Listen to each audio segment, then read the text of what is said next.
Okay. So now this is January and I'm back home.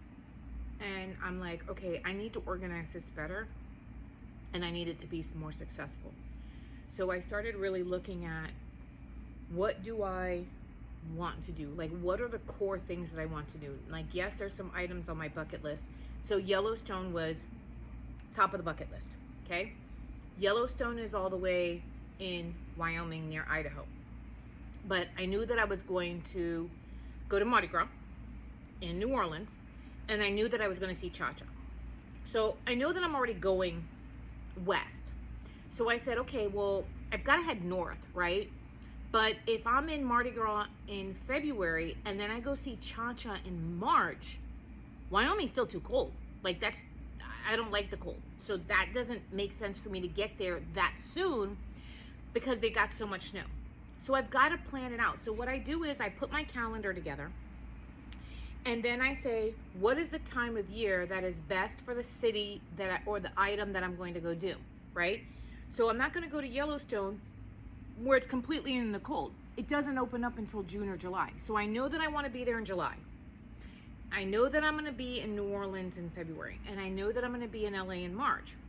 So then I said, okay, well, I've got from March to July, I've got to fill up some space and I've got to do some stuff there. So I said, well, over the course of the next couple of years, me personally, my travel and what I want to do, I want to hit all 50 states, right? As far as I can go. I said, well, since I'm already on the West Coast, let me go as far northwest as I can go in a car because I'm driving. So I go all the way up to Seattle, Washington. Okay, so now I've got another pinpoint. Once again, don't want to be there in the freezing cold, so I can get there around May-ish, right? So I said, okay, great. So I'll do LA. And so now it's starting to form itself a little bit better, right? So I go LA, I go San Francisco, I skip Oregon, and I go to Washington State. Still too early for me to go to Yellowstone, so I stay there, and then I go to Glacier for a minute, and then I head to Yellowstone.